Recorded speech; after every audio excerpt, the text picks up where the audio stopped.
വീണ്ടും ചർച്ചയാവുകയാണ് ജസ്ന തിരോധാന കേസ്. മുണ്ടക്കയത്തെ ലോഡ്ജിൽ ജസ്നയെ കണ്ടെന്ന് ആവർത്തിച്ച് മുൻ ജീവനക്കാരി രംഗത്തെത്തി.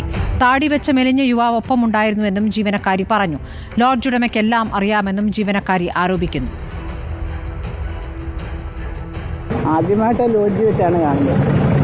അപ്പം അതിനെപ്പോൾ കൊച്ചു നിൽക്കുന്ന കണ്ടപ്പോൾ ഞാൻ ചോദിച്ചു, ഓണറിനോട് ഇതിന് ചോദിച്ചു, ഈ കൊച്ചനെ അവിടെ നിൽക്കുന്നതെന്ന് ചോദിച്ചപ്പോൾ പുള്ളി എന്നോട് വഴക്കുണ്ടാക്കി. ഇവിടെ ലോഡ്ജാണ്, പലരും വരും, നിനക്ക് ഇതിനകത്തൊന്നും ഇടപെടേണ്ട കാര്യമില്ല.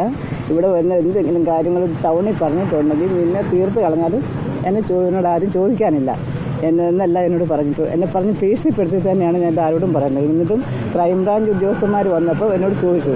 അപ്പോൾ അവരോട് ഞാൻ പറഞ്ഞിട്ടുണ്ട് കാര്യങ്ങൾ. അവർ വരികയും ബിജു എന്നാണ് ഓണറിൻ്റെ പേര്. ബിജുവിനെ ലോഡ്ജിൽ അങ്ങ് പത്തനംതിട്ട കൊണ്ടുപോയി DYSP ഓഫീസിൽ. അവിടെ കൊണ്ടുപോയി ചോദ്യം വിടുകയൊക്കെ ചെയ്തു. അത്രയും കാര്യം ഞാൻ കണ്ടതാണ്, എനിക്കറിയാം.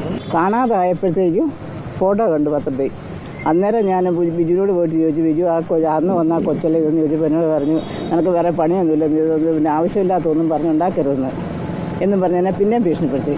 അതുകൊണ്ട് ഞാൻ ആരോടും അങ്ങ് പറയുന്നത്. പക്ഷേ ക്രൈംബ്രാഞ്ചുകാർ വന്നപ്പം പറയാതിരിക്കാൻ പറ്റില്ല. അതുകൊണ്ട് ഞാൻ അവരോട് പറഞ്ഞു.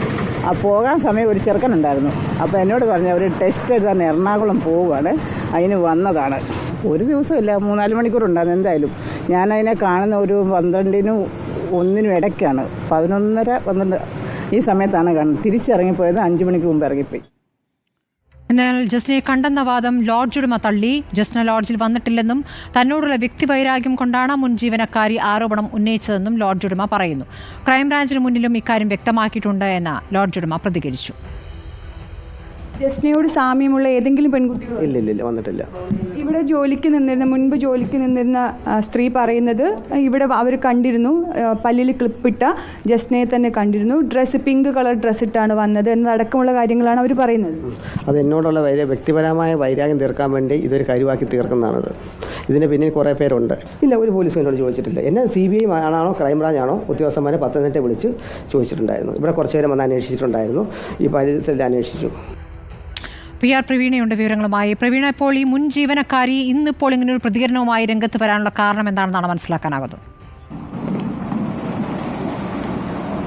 സ്മൃതി, ഇതിൽ ഇവർ തമ്മിലുള്ള വ്യക്തിവൈരാഗ്യമുണ്ട്. കാരണം ഈ മുൻ ജീവനക്കാരിക്ക് ശമ്പളം കൊടുത്തിട്ടില്ല എന്നും അവരെ ജാതി പറഞ്ഞ് അധിക്ഷേപിച്ചു എന്നുമൊക്കെയുള്ള കേസ് പോലീസ് സ്റ്റേഷനിലും കോടതിയിലും ഒക്കെ ഉണ്ട്. ഇതിൽ മുൻകൂർ ജാമ്യം തേടിയിട്ടുണ്ട് ഈ ലോഡ്ജ് ഉടമ. ഇപ്പോൾ ഇവർ തമ്മിലുള്ള വ്യക്തിവൈരാഗ്യമുണ്ട്. അതിനിടയിലാണ് ഇത്തരമൊരു കേസ്. പക്ഷേ 2 വർഷം മുൻപ് ക്രൈംബ്രാഞ്ചിന് മൊഴി കൊടുത്തതാണ്. കഴിഞ്ഞ ദിവസം ആരോ വഴി തൻ്റെ അടുത്ത് പലരും എത്തിയിരുന്നു, അവരോട് സംസാരിച്ചിരുന്നു. അന്ന് താൻ കണ്ട കാര്യവും താൻ മൊഴി കൊടുത്ത കാര്യവും അവരോടും പറഞ്ഞിരുന്നു എന്നാണ് ഈ സ്ത്രീ പറയുന്നത്. എന്തായാലും സ്ത്രീ ആ വാദത്തിൽ ഉറച്ചു നിൽക്കുകയാണ്. താൻ കണ്ടത് ജസ്നയെ തന്നെയാണ്, എല്ലാ സാമ്യവും ഉള്ള ആൾ തന്നെയാണ് ഉണ്ടായിരുന്നത്. അതുകൊണ്ട് താൻ അതിൽ ഉറച്ചു നിൽക്കുന്നു. തൻ്റെ വീട്ടിൽ തൻ്റെ കുട്ടിക്കാണ് ഇത് ഉണ്ടായതെങ്കിലും തനിക്ക് കുറ്റബോധം കൊണ്ടുകൂടിയാണ് താനിത് പുറത്ത് പറയാൻ തയ്യാറായതെന്നുമാണ് ഈ സ്ത്രീ പറയുന്നത്.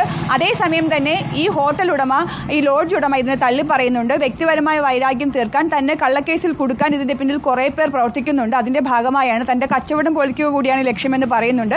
പക്ഷേ മൊത്തത്തിൽ ഇതിൽ സംശയത്തിന്റെ നിഴലിലാണ് രണ്ടുപേരും ഉള്ളത്. ഇതിൽ ആരാണ് പറയുന്നത് സത്യമെന്ന് ഇനി പോലീസാണ് തെളിയിച്ചെടുക്കേണ്ടത്. ഒരു കാര്യം ഉറപ്പാണ്, ഇവർ തമ്മിലുള്ള വ്യക്തിവൈരാഗ്യം ഇപ്പോഴുള്ള ഈ ആരോപണത്തിന് പിന്നിലുണ്ട് എന്നുള്ള ഒരു കാര്യം ഉറപ്പാണ്. വിശദാംശങ്ങൾ നൽകിയായിരുന്നു കോട്ടയത്ത് നിന്ന് പ്രവീണ.